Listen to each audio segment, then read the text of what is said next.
di mana perempuan, terutama wanita yang lebih tua, itu seringkali mengalami marginalisasi. Biasanya batasan usia ini, jika kita lihat dari lowongan pekerjaan Indonesia, biasanya batasnya usia 35 ya, 35, tapi juga mengubah struktur sosial dan kekuasaan di tempat kerja.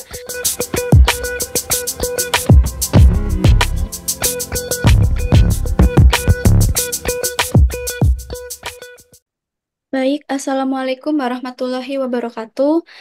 Perkenalkan, nama saya Sri Lestari dengan NIM 0721113333050. Jadi saya akan mempresentasikan tentang fenomena ageisme pada pekerja wanita. Video ini saya buat untuk memenuhi tugas ujian akhir semester dari mata kuliah Teori Politik.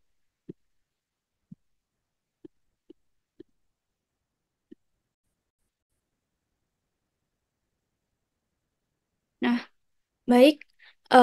Pertama, fenomena ageisme pada pekerja wanita. Pertama, pada kesempatan kali ini saya akan membahas tentang fenomena sosial yang sering terjadi, namun sering kita abaikan, yakni fenomena ageisme pada karyawan wanita di tempat kerja. Fenomena ini mengacu pada diskriminasi atau bias terhadap individu berdasarkan usia mereka. Nah, namun dalam konteks ini saya akan mencoba melihat lebih dalam mengenai bagaimana ageisme ini seringkali dipandang melalui lensa gender, di mana perempuan, terutama wanita yang lebih tua, itu seringkali mengalami marginalisasi di lingkungan kerja. Nah, untuk membahas fenomena ini, saya mencoba menganalisisnya menggunakan teori kritis. Nah, apa itu ageisme pada pekerja wanita? Eh, intinya adalah ageisme ini seringkali terlihat dalam berbagai bentuk bagi wanita ya. Hal ini bisa lebih kompleks dalam wanita karena wanita itu dianggap eh, jika wanita menua di tempat kerja itu seringkali dianggap kurang relevan, tidak produktif atau kurang mampu untuk beradaptasi dengan perubahan teknologi dan tren industri.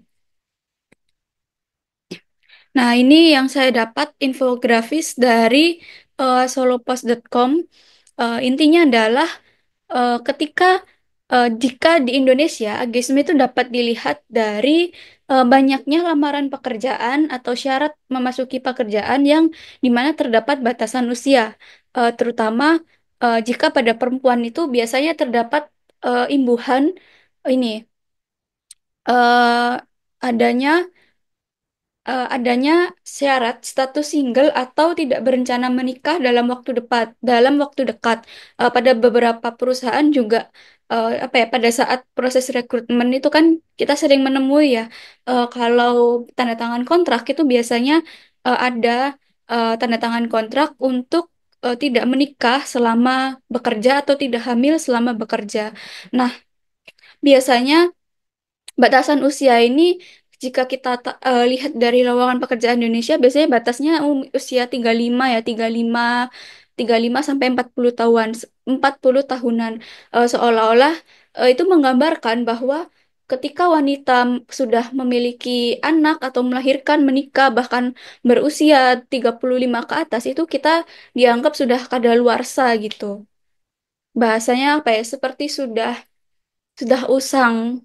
Nah, ageisme ini melanggar undang-undang ya, pasal 5 UU nomor 13 tahun 2003 tentang ketenagakerjaan.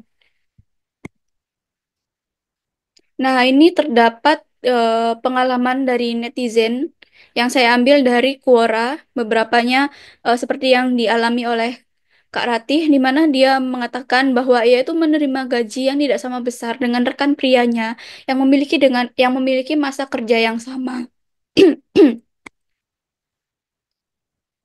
Nah, ini terdapat pengalaman atau pendapat yang lain dari netizen wanita. Selanjutnya, teori kritis dari perspektif terhadap Ageisme. Nah, teori kritis itu sering kita asosiasikan dengan pemikir-pemikir seperti Max Hockmer dan Theodor Adorno.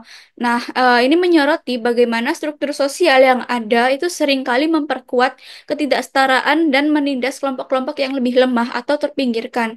Nah, dalam hal ini, dalam konteks fenomena ini, itu yang dipandang adalah karyawan wanita yang lebih tua itu seringkali dipandang sebagai sesekelompok yang terpinggirkan. Nah, fenomena ageisme ini bukan hanya tentang pandangan individu terhadap usia, tetapi juga tentang bagaimana struktur kekuasaan di tempat kerja menciptakan dan memperkuat ketidakadilan ini.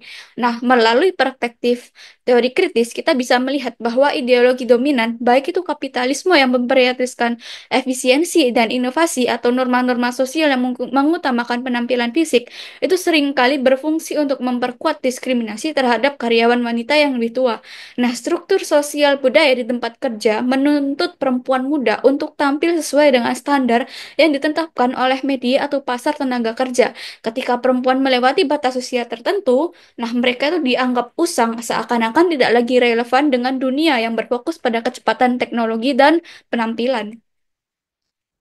Nah, solusi yang bisa saya sarankan adalah yang pertama, tidak hanya tentang mengubah sikap masing-masing individu, tapi juga mengubah struktur sosial dan kekuasaan di tempat kerja. Lalu penting bagi organisasi atau perusahaan untuk menilai kembali kebijakan rekrutmen, promosi, dan pelatihan mereka. Lalu perubahan ini juga harus dimulai secara kolektif. Nah, untuk dari pihak wanitanya sendiri, dapat dilakukan pemberdayaan perempuan, terutama yang lebih tua, melalui mentoring, pelatihan berkelanjutan, dan kesempatan untuk terlibat dalam pengambilan keputusan dan membantu mengurangi ketidakadilan. Demikian presentasi dari saya. Mohon maaf bila ada kesalahan. Wassalamualaikum warahmatullahi wabarakatuh.